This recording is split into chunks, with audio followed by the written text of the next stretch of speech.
To my left, we have Mount Arunachala.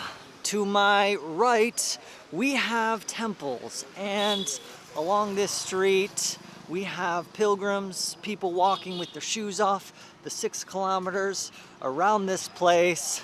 Arunachala is well known in some parts of India as the place where Shiva incarnated or appeared as fire.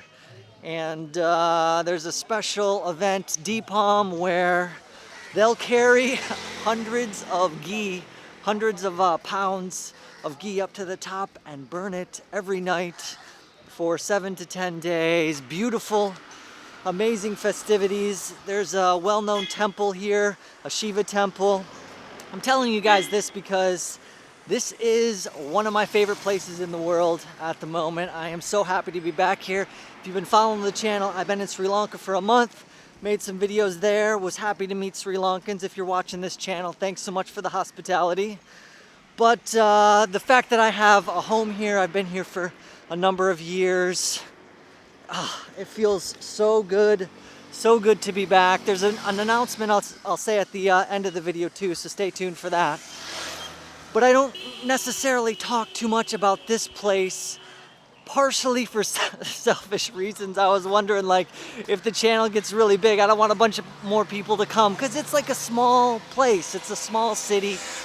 It does, I should say, every month, it does get pretty slamming and pretty busy. Like this street behind me, there's not too many people here now, but once a month during the full moon, it'll be packed with people as they walk throughout the night to celebrate Giri Valam.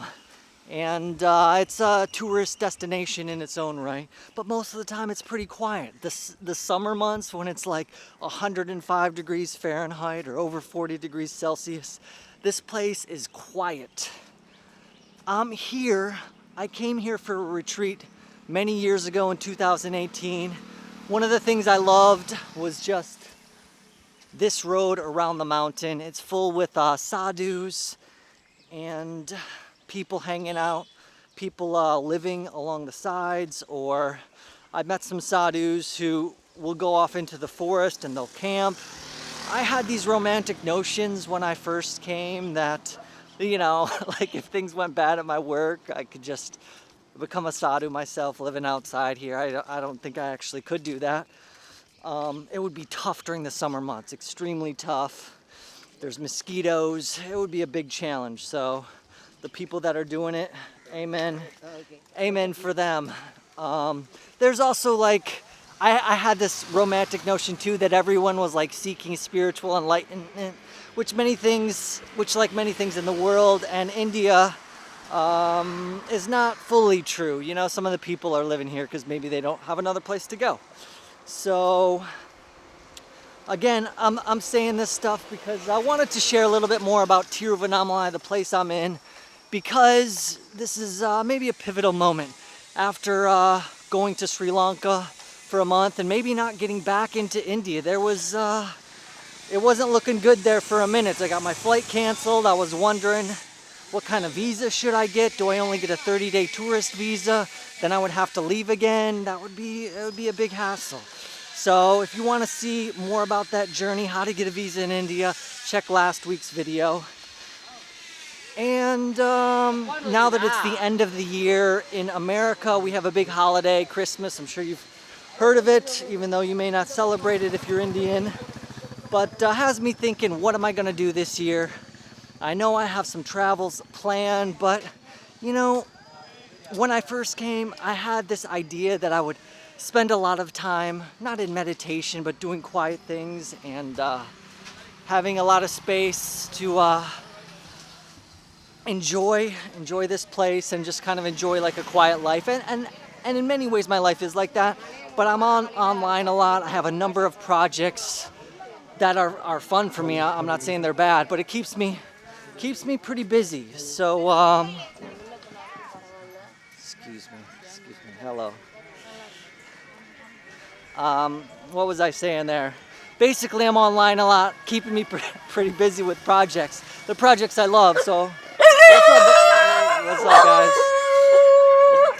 But so what I'm trying to get at is I'm gonna take a couple weeks off of posting YouTube videos. I've been posting since 2018, maybe 2019, a couple years, and every week at least one video. I'm gonna take a couple weeks off. I could use a little break. Everyone in the USA is taking a break. Was talking to my dad. He's hanging out. He's relaxing. I'm thinking about what kind of gift should I get him when I go back. I got to get my family some good souvenirs. If you know anything, let me know in the comments. But yeah, take a couple weeks off. It'll allow me to really start planning for a big year here. I got some exciting plans for the channel. Got some exciting trips coming up. I mean, if I could actually travel, which looks like possible, maybe not. Again, who's to say? But if that's possible, there'll be some trips I'm excited to take, and would like you guys to be a part of that as well. Let me know where you think I should go. I have a Patreon where I'm able to interact more so with people than in the YouTube comments. I do try to answer most YouTube comments, or a lot of them, but there will be times I'm just slightly busy. If you want to definitely have your message answered, follow me on Patreon. I also post behind the scenes stuff. I post behind the scenes stuff, like when I'm making a video, when I'm trying to figure out how to get a visa. All the people on my Patreon, they found out about that before I made a video about it. And then some things like the YouTube algorithm likes certain types of videos and doesn't like other types of videos. So some things like might just be very cool, but I don't think it'll do well on YouTube, so I'll post that on Patreon. I do a weekly podcast about what's up. So if you want to, I'll still be posting on there, so you can hit me up there. Since I know a lot of people have been with me for so long at the beginning, its price is super cheap. I think like 70 rupees or just $1 to get started. I'm going to raise that price because I want to keep the community small there. But, and once I come back, I'll raise the price. But would love to have you join and get to hear more closely from you. Hello, friendly people here. Let's see if there's anything else that I wanted to say. I think that about covers it. Thanks so much. I'm really happy to have this channel and to have connected with so many of you through comments, or have met some people too in life, and hope to do so more. Hope you guys are having a great year, and we'll see you on January 10th.